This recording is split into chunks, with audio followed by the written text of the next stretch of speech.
Why did Katniss go mute at the end of Mockingjay, and why did she start speaking again after her conversation with President Snow? First of all, we have to recognise that Katniss's muteness was a trauma response to the things that she had endured, specifically Prim's death. We get looks into the psychological effects that all of the characters go through throughout all of the books, but it's in Mockingjay where we really see the deep psychological trauma that Katniss especially has endured. But we also know Katniss to be a very stubborn character and very uncooperative when she wants to be. And while I am going to be comparing Katniss's reaction to Prim's death to other moments in the book that are more specifically linked to stubbornness rather than just trauma, I need to make it very clear that Katniss's muteness and Katniss's reaction after Prim's death is exactly what a trauma response is. There are also different types of mutism that can occur in a person, but Katniss's mutism is specifically trauma related. There's selective mutism, where a person struggles to communicate verbally in certain situations, whereas Katniss has traumatic mutism, which means that she cannot communicate at all, but it is a temporary thing. But when we look at Katniss's character from a literary and a critical standpoint, I think the most interesting thing is what triggers Katniss's mutism to end,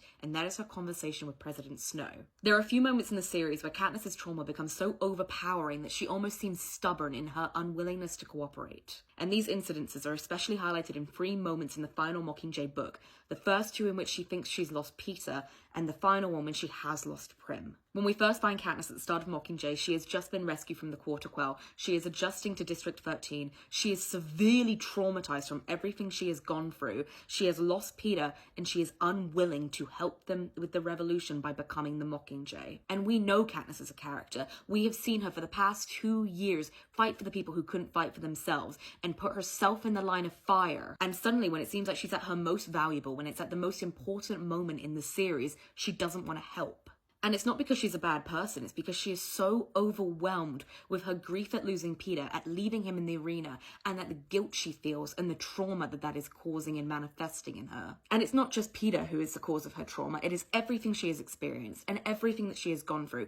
But it's Peter that she latches onto because it's what she feels most guilty about herself. And at this point, Katniss has essentially lost hope, because the most crucial and the most important people to her are currently around her, or they're Peter and they're in the Capitol and they're likely dead. And it all goes back to what Snow had said, and that is that hope is the only thing more powerful than fear. And Katniss has lost hope. She knows there's a war going on. She knows there's more she can do. She knows she can fight, but she has lost the one thing that she felt she was fighting for, and to her, that is everything. And I think it's very significant that Katniss only agrees to become the Mockingjay after she has seen that Peter is alive and well on TV. Because her seeing that Peter is alive means that there is a chance that she could save him. And so Katniss has suddenly got that hope back. And Katniss knows these games. She has been in them for a very long time. She knows how to play her part. And she does it very well. Despite the fact that she goes straight onto the battle lines, she witnesses even more traumatic events, she watches an entire hospital blow up, she still manages to perform and to become the Mockingjay. The second time that Katniss's trauma overwhelms her is when she realizes how Snow is using Peter and that Peter will never be safe. And this is after Peter gives District 13 the warning, and they're all sent down to the bunker for a few days,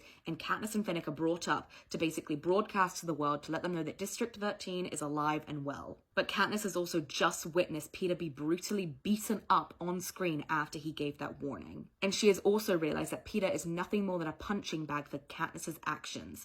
Anything that she does, Snow can't punish her for, so he will punish Peter instead. And it's this knowledge, this realization that Snow is never going to stop torturing Peter as long as Katniss keeps being the Mockingjay, that shuts her down. She becomes incredibly anxious, and she can't speak properly, and she can't move properly, and all she can do is go to Haymitch and cry. Because this is her losing Peter in a different way. But when she finds out that there's a rescue mission to save the tributes from the Capitol, she forces herself to cooperate and she forces herself to perform. Because again, Katniss now has that hope back. She might actually be able to rescue Peter. He might not be completely doomed to a life of torture. And both of these times where Katniss is so overwhelmed with her trauma response that it seems to incapacitate her, the only thing that really gets her out of it is the hope that she might be able to help others. And more than that, it's the knowledge that she is still performing. She is still in the game. And then Prim dies, and this is an incredibly traumatic experience for Katniss. Not only because her little sister died, but because also Katniss was there and witnessed it. And Katniss was also hit by the fire and completely consumed by flames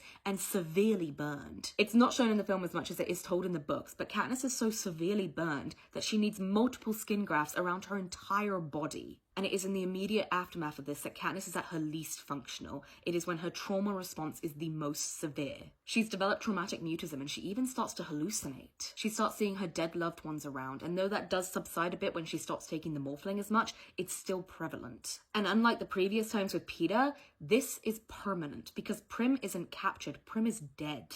And Prim is the person who Katniss had been fighting for and fighting to save the entire time. And they had won. They had made it to the capital, they had defeated Snow, and in the last moment, Snow had blown up the capital children. And that is what Katniss believes. And I think to a certain degree, Katniss is also allowing herself to completely succumb because they won the war, because it's over, and because there's nothing else she can do. And despite the fact that the country has a newfound hope and a newfound rigor, Katniss does not. And then she unknowingly seeks out President Snow. And at this point, Katniss's internal monologue does not give us a reason as to why she went there, how she found this place, or even if she knew who she was going to see. But she finds Snow, and they fall back into this pattern that they've been in for 2 years, which is that despite all of his lying and all of his manipulation of everyone in the world, Snow is unbearably honest with Katniss. And I will do a whole separate video analysing this exact scene with Snow and Katniss, but I think what is most important to this analysis is the fact that Snow reinforces the doubt that is already in Katniss's mind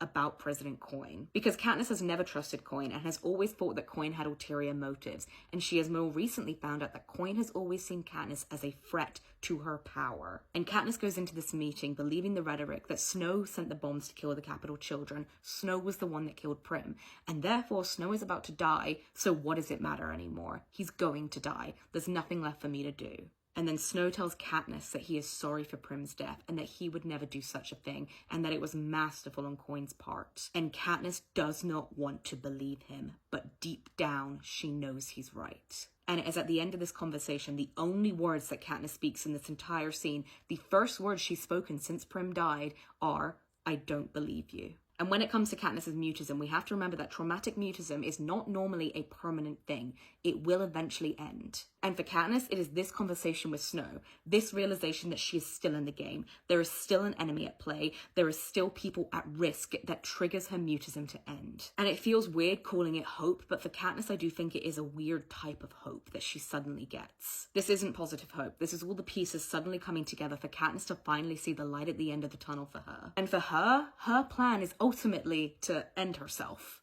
But first, she realizes that to protect the people she loves the most who are still alive, she has to kill Coin, and she has to stop this pattern from repeating. And so if we look at it from a critical analysis point of view, Katniss's mutism ends because she regains that hope, and she regains that purpose, and she is put back into the performance and the game. And as we know, Katniss kills Coin, she is briefly imprisoned, and then she is sent back to District 12 with Haymitch. And she no longer has the traumatic mutism, but she does fall into a deep depression, and she is suffering with severe PTSD, and this trauma will not go away. It will last with her entire life. But it is when Peeta comes back and he plants the garden for Prim and he brings a bit of hope back into her life that she does start to bring herself back.